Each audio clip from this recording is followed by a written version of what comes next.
What's going on, everybody? Thank you for joining me here once again for another brand new installment of Renegades Reviews, exclusively here on the Casa D18 Studios YouTube channel.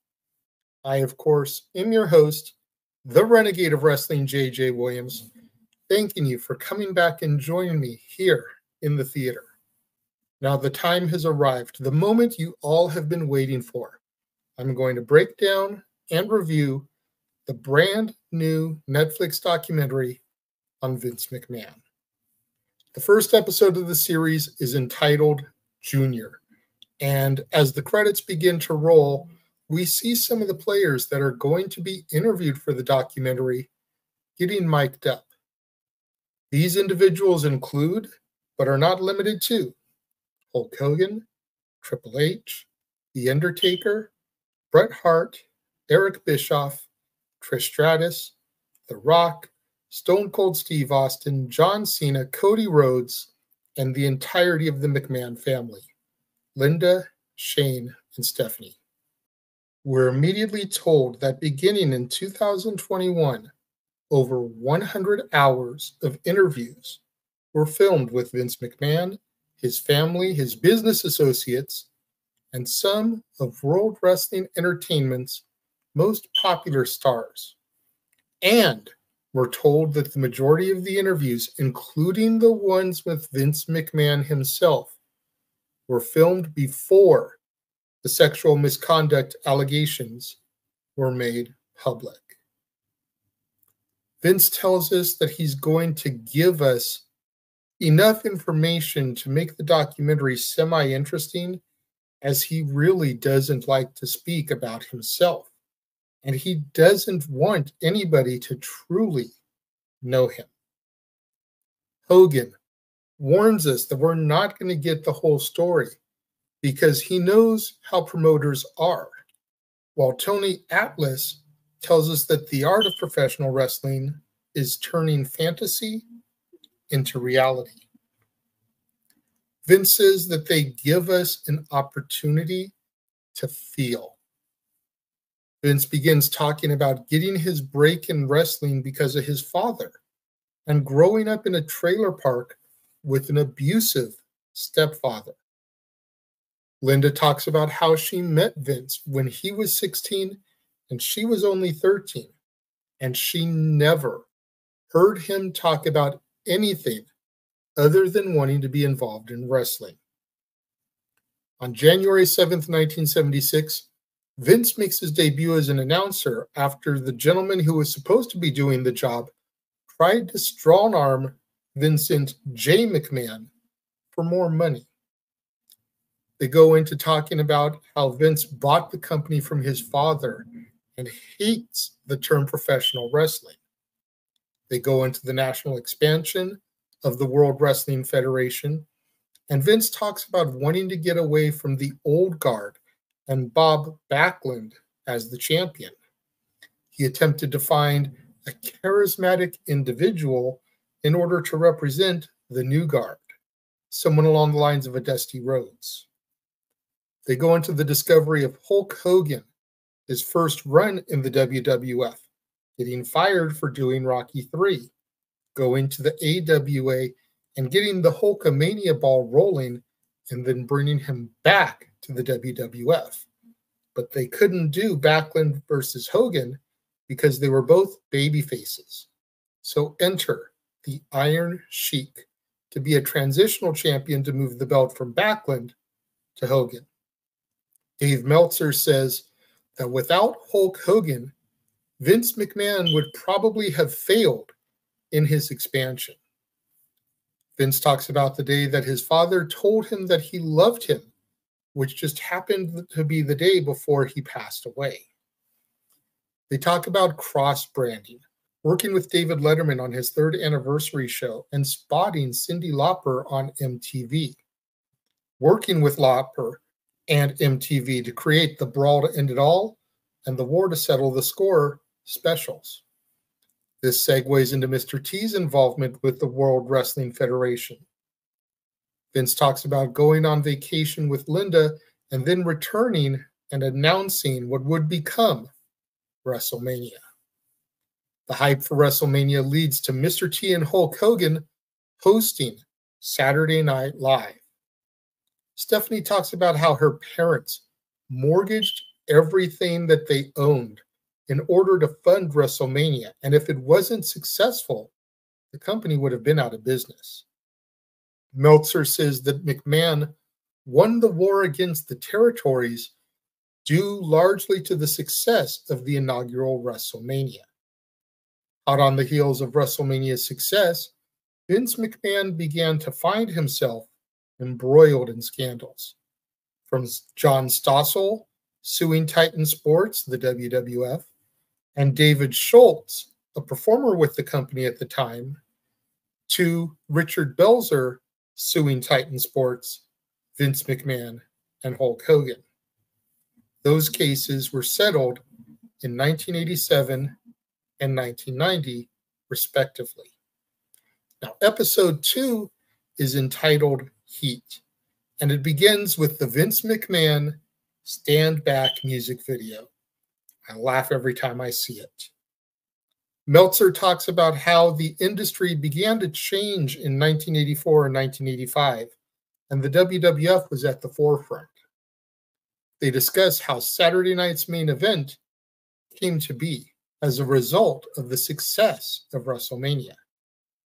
Tony Atlas and Jimmy Hart talk about the grind on the performers, having to be on the road or wrestling 7 days a week, 52 weeks a year.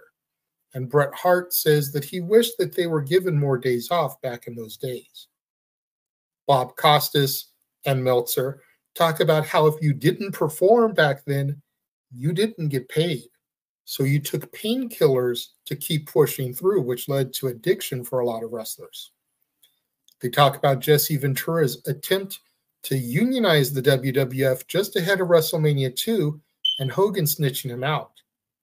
They talk about how despite the commercial success of WrestleMania 2, it just wasn't the spectacle that the inaugural event was. We then move right into WrestleMania 3 and Vince convincing Andre to come back to the business, get the surgery that he needed, and face Hulk Hogan in the main event. Hulk says that he didn't know if he was winning or losing until Andre didn't kick out of the leg drop.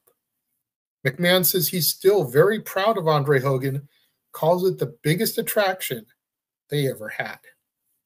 They go into talking about Hogan becoming a national icon, No Holds Barred the film, merchandising the WWF, and noticing that Hogan's star was starting to fade around WrestleMania 6. So the decision was made to pass the torch to the Ultimate Warrior.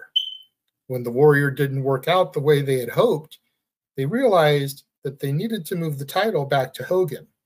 So enter Sergeant Slaughter.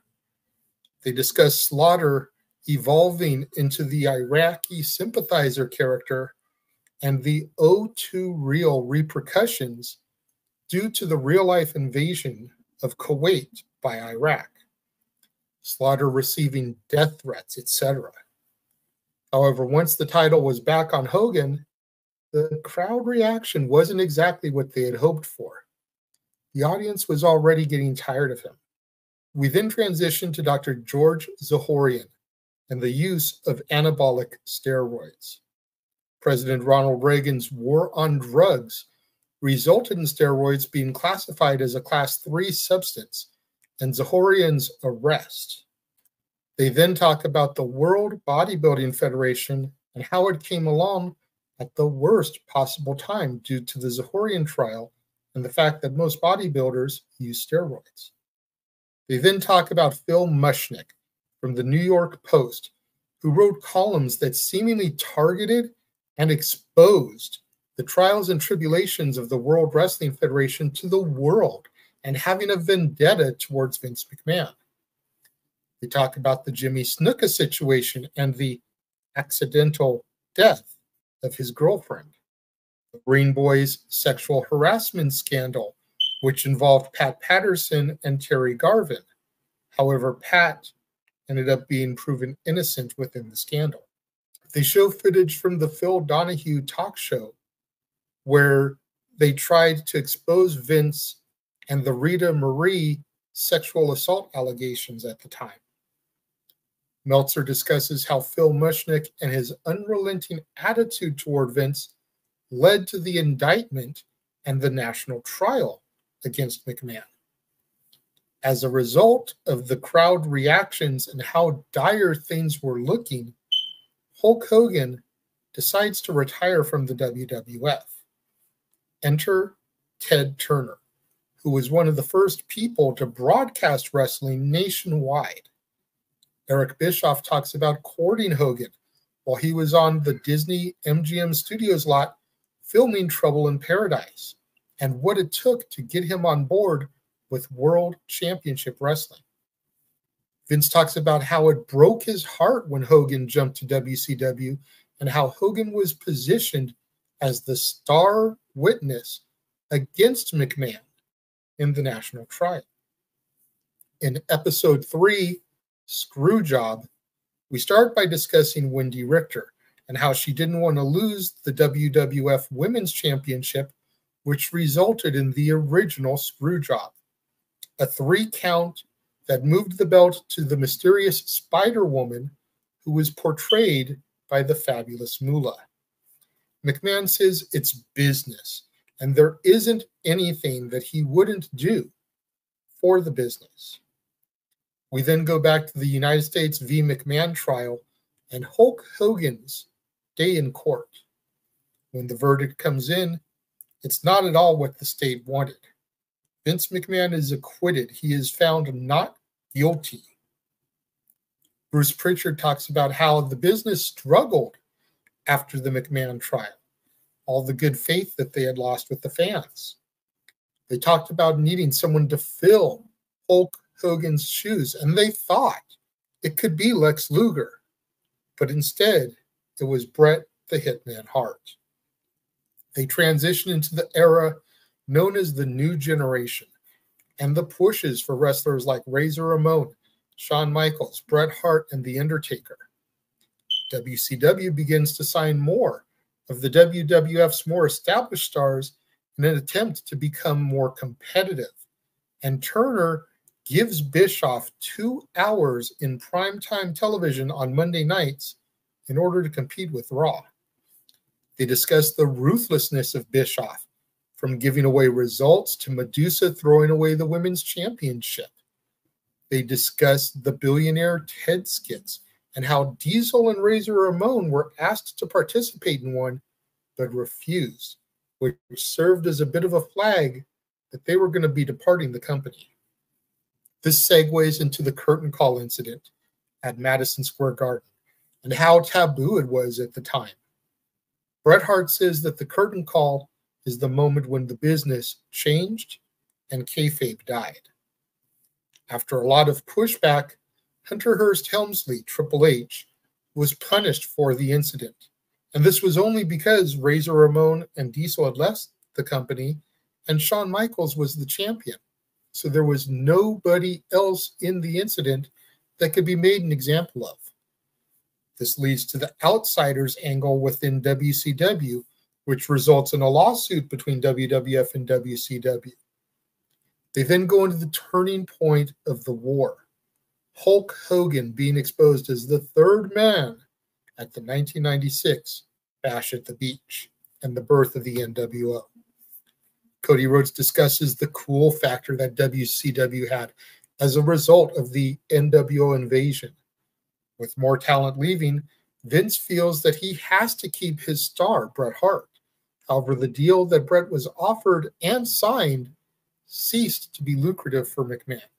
So he helped Bret broker a deal with WCW. But when the time came for Bret to leave, the Hitman did not want to lose the WWF Championship to the heir apparent, Shawn Michaels. This, of course, leads to the Montreal Screwjob. Bret gets emotional talking about how calming his brother, Owen Hart, was in the situation. Triple H and Bruce Pritchard mention how in the chaos and the aftermath of the Montreal Screwjob, the Mr. McMahon character is born. This brings us to episode 4, Attitude. And this episode begins with Vince talking about Dr. Jerry Graham, who was his absolute favorite performer when he was younger, and that Dr. Jerry Graham is who he patterned the Mr. McMahon character after. We're reminded here at the halfway mark of the production that most of the interviews were done prior to the allegations of sexual misconduct that were brought against Vince McMahon. They then talk about an episode of Raw where Shawn Michaels came out in black bicycle shorts with gauze stuffed down the front of him, which is what really began the push towards what would become the Attitude Era. They talk about Stone Cold Steve Austin as the main draw of the Attitude Era and his path from WCW as Stunning Steve Austin to his time in ECW, Extreme Championship Wrestling, to the WWF.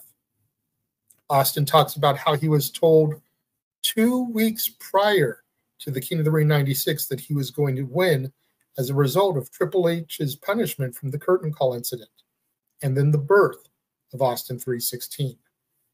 They talked about how despite feeling that they had the better product at the time, the ratings weren't reflecting that. So they wanted to find something that would bring eyes to the product. Enter Iron Mike Tyson.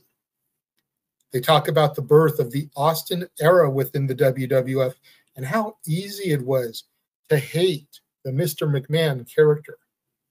Vince talks about perception versus reality, and nothing was going to change people's perception of him. People believed that he truly was the Mr. McMahon character. We then move to The Rock, who talks about his wrestling legacy. High Chief Peter Maivia, his grandfather, his father, Rocky Johnson. They talk about The Rock's debut as the first third-generation superstar, how he was shoved down people's throats, and how the crowd rejected him as a babyface. This allows him to turn heel and join the Nation of Domination, and how one promo turned him into the hottest heel in the company at the time. As a result of the boom of the Attitude Era, wrestling went mainstream once again. They begin to discuss the exploitation of women on television within the company. Things like Sable, PMS, Terry and Jacqueline, and bra and panties matches. But it was a product of its time, as things like Girls Gone Wild, Jerry Springer, and Howard Stern were popular in the mainstream. They then transitioned into Owen Hart, who in the wake of the Montreal Screwjob, Vince wanted to elevate and turn into a star. Unfortunately, this leads us to Over the Edge 1999 and the tragedy that befell Owen on that fateful evening. Vince said that if the live house had seen what happened, he would have stopped the show. But since they were in a blackout and the audience didn't see it, the decision was made to continue. Vince said that if it had been him on that mat, he would want the show to continue, but he doesn't begrudge Bret at all for his feelings. Bret said that he forgave Vince once the Kansas City police investigation ruled the tragedy as an accident. In the year 2000, Martha Hart settled her lawsuit against the WWF for the death of her husband, Owen Hart. And in 2003, WWE settled its lawsuit against the manufacturer of the harness that was used in the stunt. Our next to last episode is called Family Business.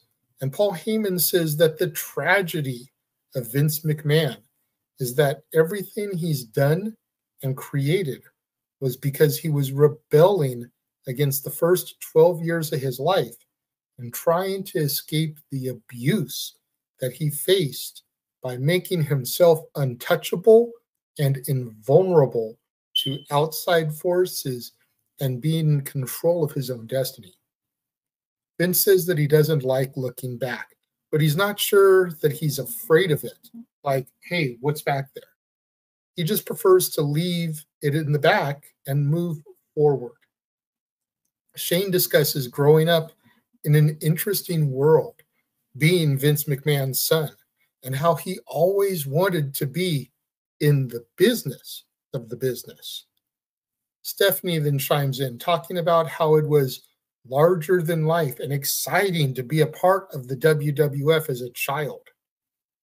Triple H discusses the quick escalation of Stephanie as a performer and how there was no end to the Stephanie and Test story until he suggested the finish where he drugged her and married her at the drive-thru chapel in Vegas, thus resulting in the fans completely turning on Stephanie, calling her a slut and the tremendous heel performer that she eventually grew into.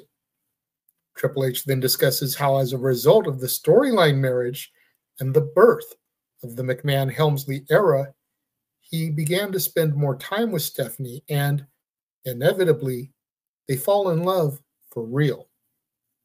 As a result of Triple H and Stephanie not allowing Vince to have the wedding on pay-per-view, Vince booked himself in a street fight against Stephanie 6 days before the legitimate wedding. They begin to discuss the importance of Linda McMahon to the company, and specifically the business aspect, while Vince was in charge of the creative aspect. Linda discusses her discomfort as an on-screen performer and how she knew she was a horrible actress. We then begin to segue to the introduction of Trish Stratus to the company via unconventional means. Coming into the WWF from the world of fitness modeling, they discuss the bark like a dog segment with Trish and how, despite Vince being a heel, he was getting love from the fans by presenting a sexually provocative scene. Shane talks about how nervous he was going into the match at WrestleMania 17, which was the culmination of the entire storyline. They begin to discuss how underrated Sable is in regards to being a successful character, and how she was the only person that got better rated segments than Stone Cold Steve Austin, or equal rated segments. Rena Mero, the woman behind Sable, would sue the WWF for sexual harassment, but she eventually came back to the company. They talk about Vince's admission of having affairs in his 2001 Playboy magazine interview. Heyman says that Vince's only monogamous relationship is the one he has with the wrestling business. Feelings be damned. On Wednesday, October 25th, 2000, WWF goes public on the New York Stock Exchange. Meanwhile, WCW is holding Viagra on a pole matches, as the WWF has destroyed them in the ratings for a while now, and it's gotten to the point where it seems like WCW isn't even trying. This leads to Vince McMahon being able to purchase World Championship Wrestling. With no more competition in the wrestling business, Vince decides to open the XFL, a football league designed to compete with the NFL while playing during their off-season. Unfortunately, the XFL failed. Then, the World Wildlife Foundation filed a lawsuit which forced the WWF to become WWE. Vince talks about bringing back Hulk Hogan to the company and having The Rock main event WrestleMania 18 against him. Rock talks about having to shift the direction of the match on the fly due to the fans' reactions that evening. We're then shown the night that Eric Bischoff is introduced as the general manager of Raw in an effort to prove Vince will do whatever he needs to do if it's good for business. They talk about Austin walking out due to being frustrated with the creative direction of his character, and The Rock leaving to begin his Hollywood career. Vince then gives the infamous ruthless aggression speech, which would become the next big era of the WWE. Vince challenging and wanting to see who would be the next superstar to step up. 3 days later, Undertaker was unable to make a live SmackDown, and John Cena was thrown out there against Kurt Angle. Cena talks about the evolution of his character to being the doctor of thugonomics after just shredding the other wrestlers on a tour bus and catching the eye of Stephanie McMahon. Some of the talent discuss not wanting to say no to Vince because of the fear of being punished. Shane and Stephanie talk about how hard Vince was on them, but Vince says it's because he held them to a higher standard. During a creative disagreement, Shane's idea is disparaged by Vince, which leads to Shane's departure for the company. Rena Mero, now Lesnar, Sable, settled her lawsuit with the WWF in 1999.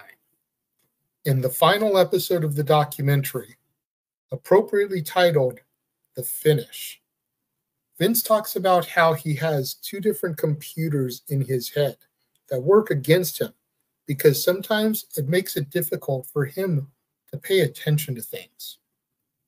Vince is asked what the other brain is thinking about now, and he says, quote, something having a lot of fun, and it's involving sex.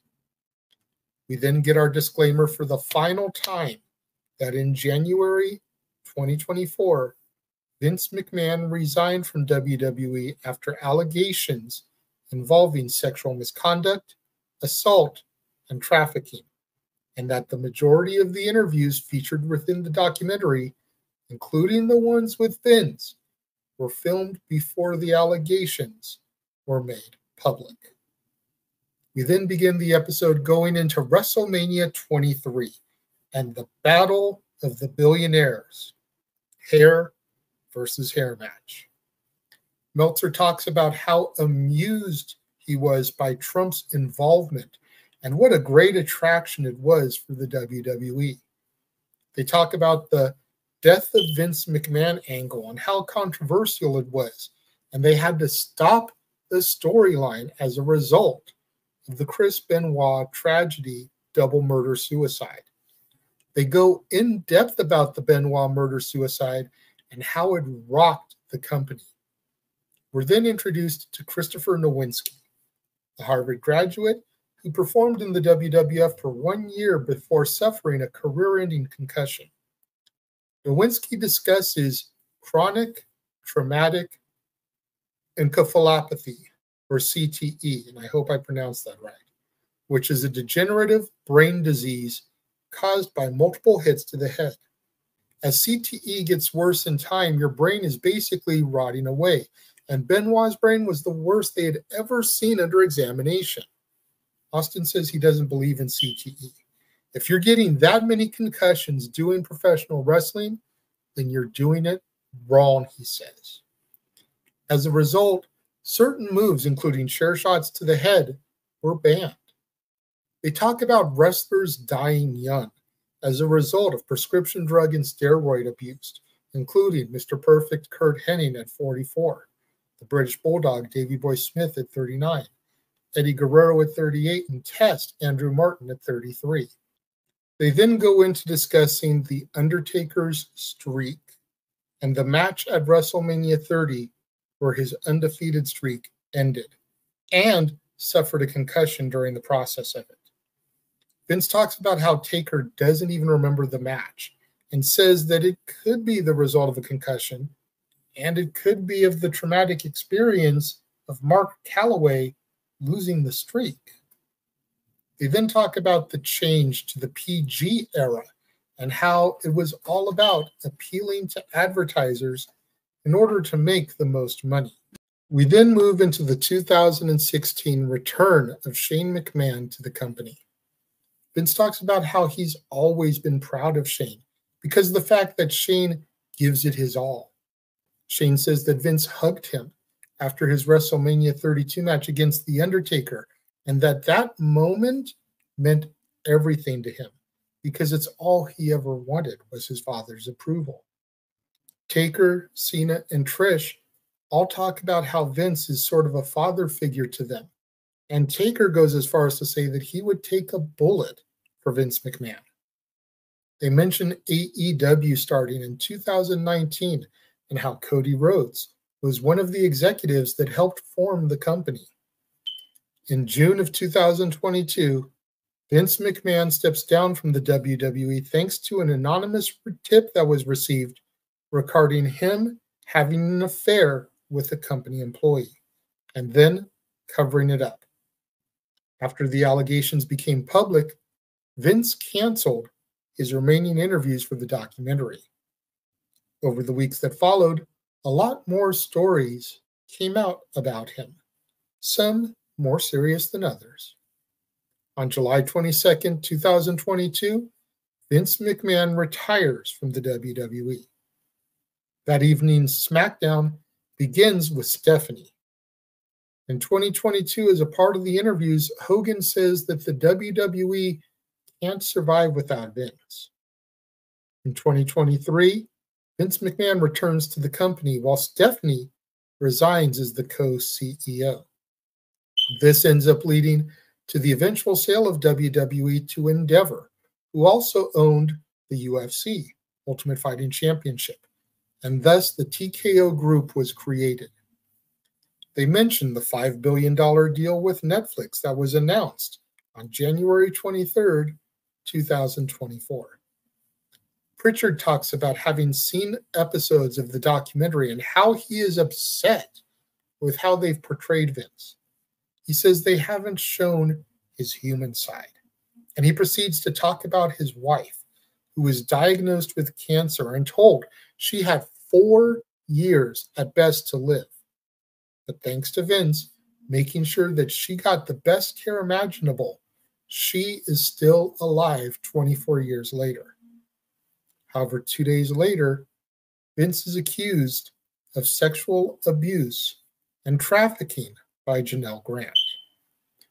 1 day after Grant's lawsuit was filed, Vince resigns once again.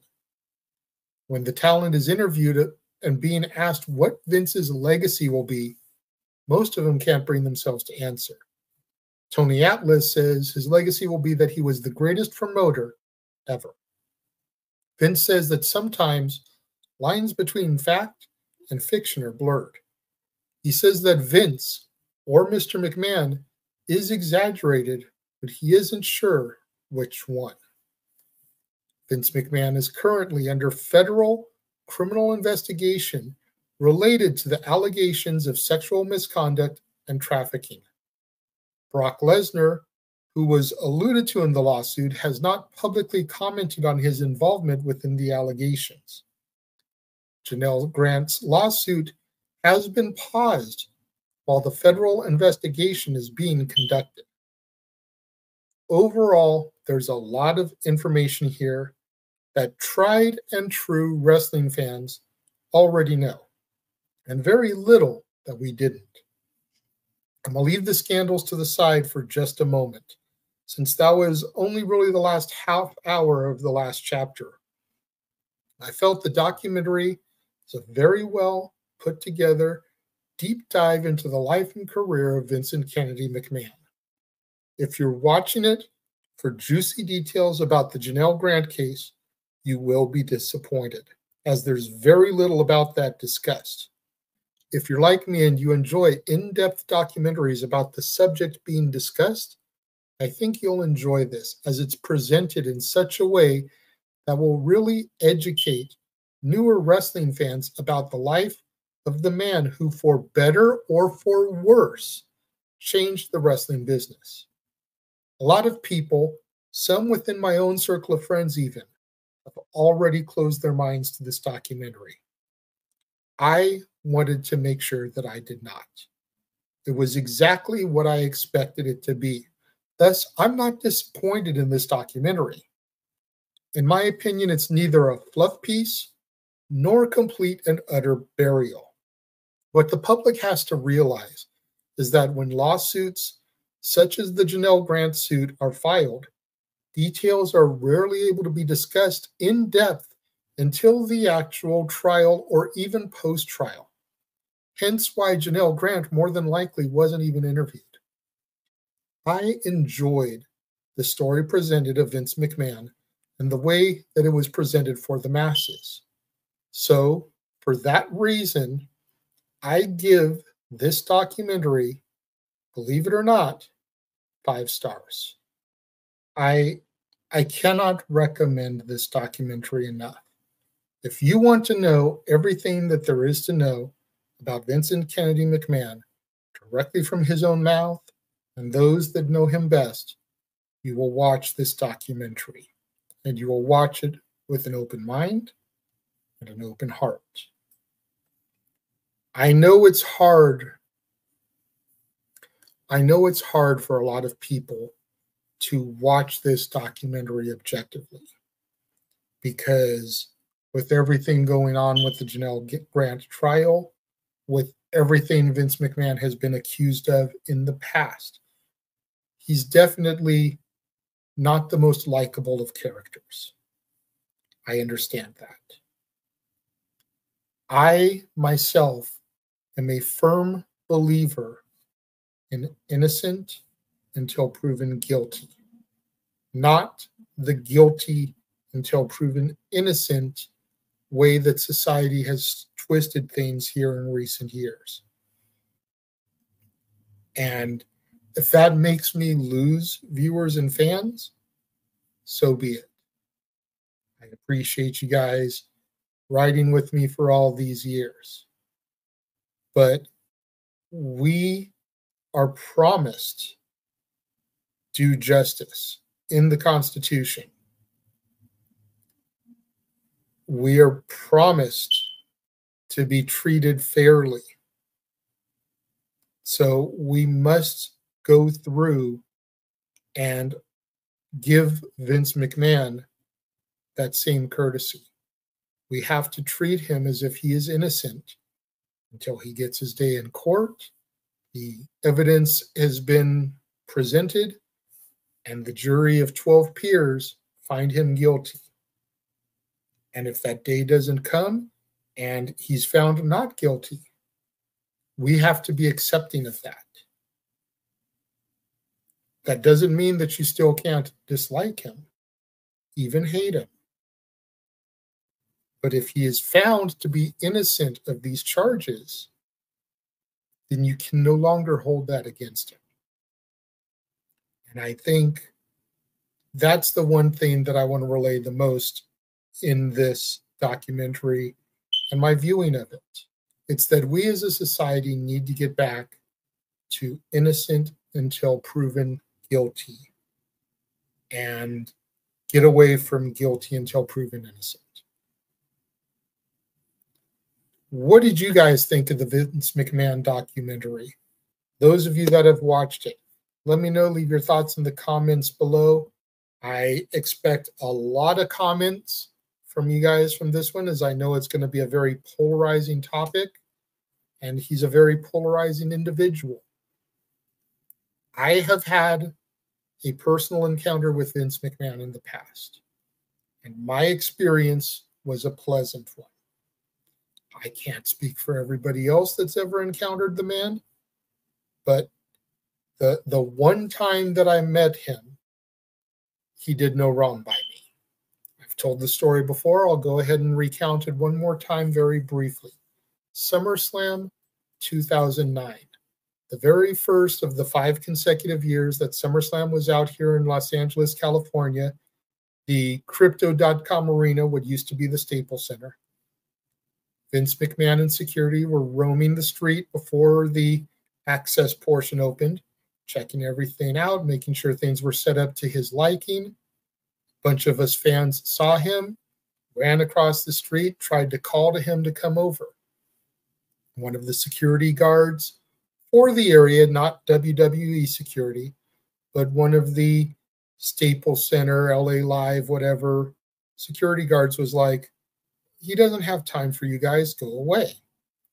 And I know it was damage control, No, I'm not talking about Kairi Sane and Asuka and Bailey and Io. I'm not talking about that damage control. I know in his head it was damage control because he immediately left what he was doing and came over to us because he realized we, the fans, are what keep his company going. We buy the tickets that line his pockets.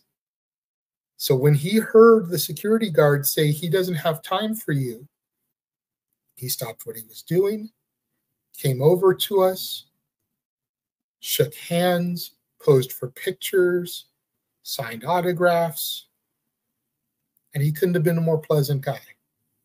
After making sure that everybody there had a picture or a handshake, he said, "It's been fun, guys. I got to get going.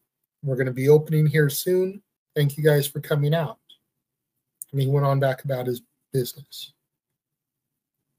But that experience has stayed with me because guy's a billionaire. His very, very publicly traded company, 40 years in the business, still took time for the fans. People can learn from that example. But I really hope that you guys enjoyed my in-depth review about the McMahon documentary on Netflix. I hope that you guys that haven't watched it yet can go into it with an open mind and an open heart and take all the information in and process it in your own way. Those of you that disagree with me, let me know in the comments why you disagree. Those of you that agree with me, let me know in the comments. I thank you guys for joining me and tuning in. And until next time, I'll catch you guys later.